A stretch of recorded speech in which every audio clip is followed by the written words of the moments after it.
ಸಿದ್ದರಾಮಯ್ಯ ನಾಳೆ ದಾಖಲೆಯ 16ನೇ ಬಜೆಟ್ ಮಂಡನೆ ಮಾಡ್ತಾ ಇದ್ದಾರೆ. ಈ ಬಾರಿಯ ಬಜೆಟ್ ಬಗ್ಗೆ ಸಾಕಷ್ಟು ನಿರೀಕ್ಷೆಗಳನ್ನು ಇಟ್ಟುಕೊಳ್ಳಲಾಗಿದೆ. ಜೊತೆಗೆ ಸಾಲದ ಶಾಕ್ ಕೊಡ್ತಾರಾ ಎಂಬ ಪ್ರಶ್ನೆ ಕೂಡ ಉದ್ಭವಿಸಿದೆ. ಒಂದು ರಿಪೋರ್ಟ್ ಇಲ್ಲಿದೆ.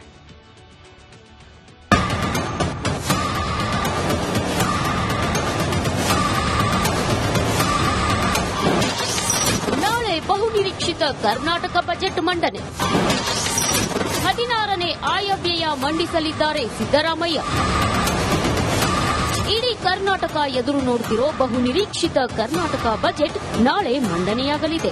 ಮುಖ್ಯಮಂತ್ರಿ ಸಿದ್ದರಾಮಯ್ಯ ನಾಳೆ 16ನೇ ಆಯವ್ಯಯ ಮಂಡಿಸಲಿದ್ದಾರೆ. ಒಂದ್ ಕಡೆ 5 ಗ್ಯಾರಂಟಿಗಳಿಗೆ ಹಣ ಒದಗಿಸಲು ಒದ್ದಾಡುತ್ತಿರುವಾಗಲೇ ಅದೇನು ವಿಶೇಷ ಬಜೆಟ್ ಕೊಡ್ತಾರೋ ಅಂತ ಇಡೀ ರಾಜ್ಯ ಕಾಯ್ತಿದೆ.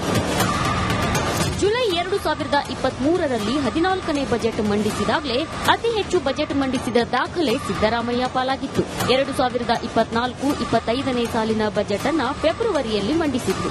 ಅದು ಸಿದ್ದಣ್ಣನ 15ನೇ ಬಜೆಟ್ ಆಗಿತ್ತು. 16ನೇ ಬಜೆಟ್ ಭಾರೀ ಕುತೂಹಲ ಮೂಡಿಸಿದೆ.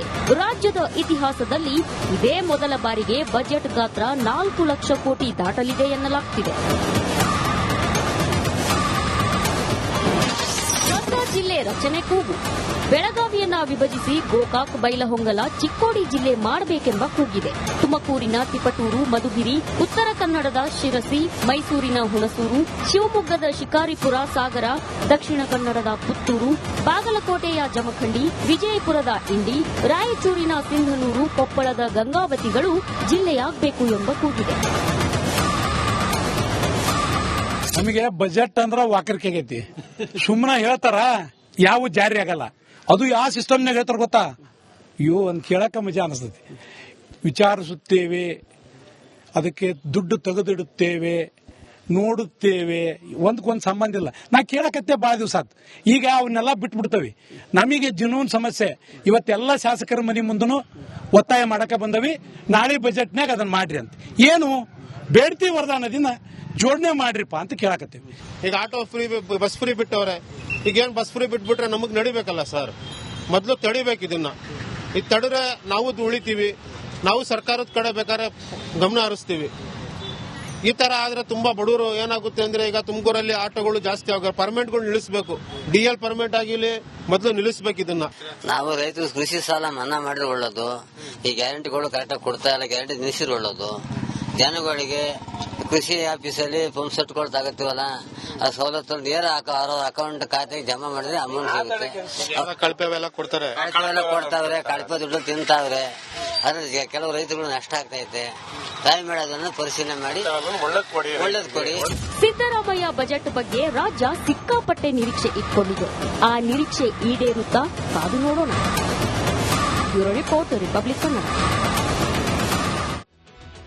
ಇನ್ನು ಬೇರೆ ಬೇರೆಯವರ ಕಾಲಾವಧಿಯಲ್ಲಿ ಎಷ್ಟೆಲ್ಲ ಸಾಲಗಳಿತ್ತು ಅಂತೇಳಿ ಒಂದು ಫಾಸ್ಟ್ ಆಗಿ ಹೋಗ್ಬಿಡ್ತೀನಿ. ಎಸ್.ಎಂ. ಕೃಷ್ಣ ಅವರ ಕಾಲಾವಧಿಯಲ್ಲಿ 2004-99 3,590 ಕೋಟಿ. ಆಗ ನಮ್ಮ ಇನ್ನೂ 1 ಲಕ್ಷ ಕೋಟಿ ಆಗಿರಲಿಲ್ಲ. ಧರ್ಮಸಿಂಗ್ ಕಾಲಾವಧಿಯಲ್ಲಿ 15,635 ಕೋಟಿ. ಕುಮಾರಸ್ವಾಮಿ ಕಾಲಾವಧಿಯಲ್ಲಿ 3,545 ಕೋಟಿ. ಯಡಿಯೂರಪ್ಪ ಕಾಲಾವಧಿಯಲ್ಲಿ 25,653 ಕೋಟಿ. ಡಿ.ವಿ. ಸದಾನಂದಗೌಡರ ಕಾಲಾವಧಿಯಲ್ಲಿ 9,464 ಕೋಟಿ. ಜಗದೀಶ್ ಶೆಟ್ಟರ್ ಕಾಲಾವಧಿಯಲ್ಲಿ 13,464 ಕೋಟಿ. ಸಿದ್ದರಾಮಯ್ಯ ಕಾಲಾವಧಿಯಲ್ಲಿ ಒಟ್ಟು ಸೇರಿ 3,75 ಲಕ್ಷ ಕೋಟಿ ಅಂತ ಹೇಳಿ ಎಷ್ಟೆಷ್ಟು ಸಾಲ ಮಾಡಿದ್ದಾರೆ ಅಂತ ಸಿದ್ದರಾಮಯ್ಯ ಹತ್ರ ಕೇಳಿದಾಗ ಇದೆ ಇಲ್ಲಿ ತನಕದ ಎಲ್ಲವೂ ಸೇರಿ ಅಂತ ಅವರು ಹೇಳ್ತಾರೆ. ಓಕೆ, ನೆಕ್ಸ್ಟ್ ಬನ್ನಿ. ಇನ್ನು ಬಸ್ ದರ ಏರಿಸಿ ಶಾಕ್ ನೀಡಿದ ರಾಜ್ಯ ಸರ್ಕಾರ ಮೆಟ್ರೋ ದರ ಏರಿಸುವ ಮೂಲಕ ಜೇಬಿಗೆ ಕತ್ತರಿ ಹಾಕಿತ್ತು. ಇದೀಗ ವಿದ್ಯುತ್ ದರ ಏರಿಕೆ ಮಾಡಲು ಮುಂದಾಗಿದೆ. ಆ ಮೂಲಕ ರಾಜ್ಯದ ಜನರಿಗೆ ಕರೆಂಟ್ ಶಾಕ್ ಕೊಡಲು ಮುಂದಾಗಿದೆಯಂತೆ. ಬನ್ನಿ ಒಂದು ರಿಪೋರ್ಟ್.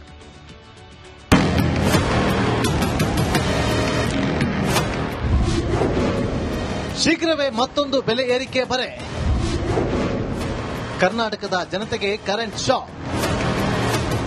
ವಿಧಾನಸಭೆ ಅಧಿವೇಶನ ಮುಗಿಯುತ್ತಿದ್ದಂತೆ ಕರ್ನಾಟಕಕ್ಕೆ ಕರೆಂಟ್ ಶಾಕ್ ಹೊಡೆಯಲಿದೆ. ಈಗಾಗಲೇ ರಾಜ್ಯದ 5 ವಿದ್ಯುತ್ ನಿಗಮಗಳು ವಿದ್ಯುತ್ ದರ ಏರಿಸುವಂತೆ ಕೆಇಆರ್ಸಿಗೆ ಪ್ರಸ್ತಾವನೆ ಸಲ್ಲಿಸಿದೆ. ಬೆಸ್ಕಾಂ, ಮೆಸ್ಕಾಂ, ಚೆಸ್ಕಾಂ, ಜೆಸ್ಕಾಂ ಸೇರಿದಂತೆ 5 ಕಂಪನಿಗಳು ವಿದ್ಯುತ್ ಪ್ರತಿ ಯೂನಿಟ್ ದರ ಏರಿಸುವಂತೆ ಪ್ರಸ್ತಾವನೆ ಸಲ್ಲಿಸಿದ್ದಾರೆ. ಒಂದು ವೇಳೆ ಬೆಲೆ ಹೆಚ್ಚಿಸದಿದ್ರೆ ಜನರಿಂದಲೇ ವಸೂಲಿ ಮಾಡ್ತಾರಂತೆ.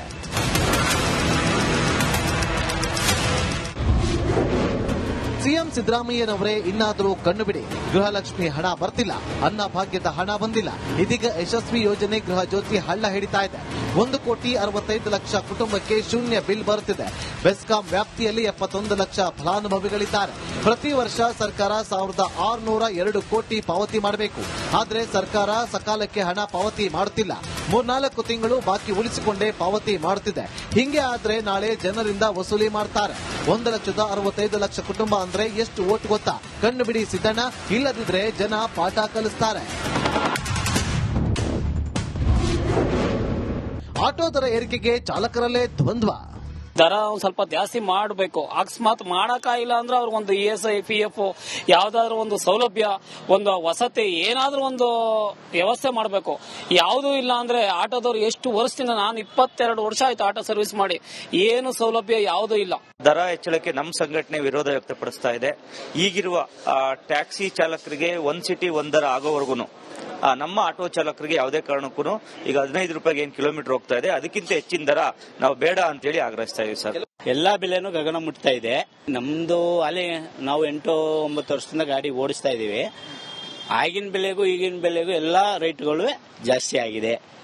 ಅದರಿಂದ ನಮ್ಮ ಆಟೋ ರೇಟುವೆ ಮೀಟರ್ ಎಲ್ಲ ಜಾಸ್ತಿ ಮಾಡ್ಬೇಕಂತ ನಾವು ಕೇಳ್ತಾ ಇದ್ದೀವಿ.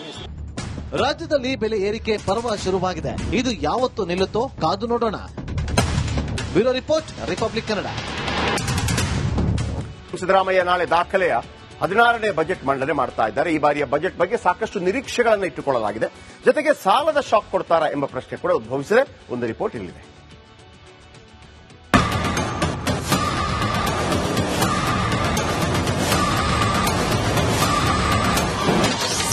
ನಾಳೆ ಬಹುನಿರೀಕ್ಷಿತ ಕರ್ನಾಟಕ ಬಜೆಟ್ ಮಂಡನೆ. 16ನೇ ಆಯವ್ಯಯ ಮಂಡಿಸಲಿದ್ದಾರೆ ಸಿದ್ದರಾಮಯ್ಯ. ಇಡೀ ಕರ್ನಾಟಕ ಎದುರು ನೋಡುತ್ತಿರೋ ಬಹುನಿರೀಕ್ಷಿತ ಕರ್ನಾಟಕ ಬಜೆಟ್ ನಾಳೆ ಮಂಡನೆಯಾಗಲಿದೆ. ಮುಖ್ಯಮಂತ್ರಿ ಸಿದ್ದರಾಮಯ್ಯ ನಾಳೆ 16ನೇ ಆಯವ್ಯಯ ಮಂಡಿಸಲಿದ್ದಾರೆ. ಒಂದ್ ಕಡೆ 5 ಗ್ಯಾರಂಟಿಗಳಿಗೆ ಹಣ ಒದಗಿಸಲು ಒದ್ದಾಡುತ್ತಿರುವಾಗಲೇ ಅದೇನು ವಿಶೇಷ ಬಜೆಟ್ ಕೊಡ್ತಾರೋ ಅಂತ ಇಡೀ ರಾಜ್ಯ ಕಾಯ್ತಿದೆ.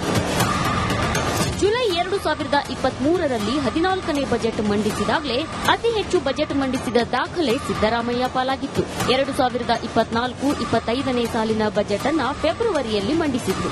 ಅದು ಸಿದ್ದಣ್ಣನ 15ನೇ ಬಜೆಟ್ ಆಗಿತ್ತು. 16ನೇ ಬಜೆಟ್ ಭಾರೀ ಕುತೂಹಲ ಮೂಡಿಸಿದೆ. ರಾಜ್ಯದ ಇತಿಹಾಸದಲ್ಲಿ ಇದೇ ಮೊದಲ ಬಾರಿಗೆ ಬಜೆಟ್ ಗಾತ್ರ 4 ಲಕ್ಷ ಕೋಟಿ ದಾಟಲಿದೆ ಎನ್ನಲಾಗುತ್ತಿದೆ. ಜಿಲ್ಲೆ ರಚನೆ ಕೂಗು. ಬೆಳಗಾವಿಯನ್ನ ವಿಭಜಿಸಿ ಗೋಕಾಕ್, ಬೈಲಹೊಂಗಲ, ಚಿಕ್ಕೋಡಿ ಜಿಲ್ಲೆ ಮಾಡಬೇಕೆಂಬ ಕೂಗಿದೆ. ತುಮಕೂರಿನ ತಿಪಟೂರು, ಮಧುಗಿರಿ, ಉತ್ತರ ಕನ್ನಡದ ಶಿರಸಿ, ಮೈಸೂರಿನ ಹುಣಸೂರು, ಶಿವಮೊಗ್ಗದ ಶಿಕಾರಿಪುರ, ಸಾಗರ, ದಕ್ಷಿಣ ಕನ್ನಡದ ಪುತ್ತೂರು, ಬಾಗಲಕೋಟೆಯ ಜಮಖಂಡಿ, ವಿಜಯಪುರದ ಇಂಡಿ, ರಾಯಚೂರಿನ ಸಿಂಧನೂರು, ಕೊಪ್ಪಳದ ಗಂಗಾವತಿಗಳು ಜಿಲ್ಲೆಯಾಗಬೇಕು ಎಂಬ ಕೂಗಿದೆ. ನಮಗೆ ಬಜೆಟ್ ಅಂದ್ರ ವಾಕರಿಕೆ ಆಗೈತಿ. ಸುಮ್ಮನೆ ಹೇಳ್ತಾರ, ಯಾವ ಜಾರಿ ಆಗಲ್ಲ. ಅದು ಯಾವ ಸಿಸ್ಟಮ್ನಾಗ ಹೇಳ್ತಾರ ಗೊತ್ತಾ? ಒಂದ್ ಕೇಳಕ ಮಜಾ ಅನಿಸ್ತತಿ. ವಿಚಾರಿಸುತ್ತೇವೆ, ಅದಕ್ಕೆ ದುಡ್ಡು ತೆಗೆದಿಡುತ್ತೇವೆ, ನೋಡುತ್ತೇವೆ, ಒಂದಕ್ಕೊಂದು ಸಂಬಂಧ ಇಲ್ಲ. ನಾ ಕೇಳಕತ್ತೆ ಬಹಳ ದಿವಸ ಆತ್. ಈಗ ಅವನ್ನೆಲ್ಲ ಬಿಟ್ಬಿಡ್ತೇವೆ. ನಮಗೆ ಜುನೂನ್ ಸಮಸ್ಯೆ. ಇವತ್ತೆಲ್ಲ ಶಾಸಕರ ಮನೆ ಮುಂದನು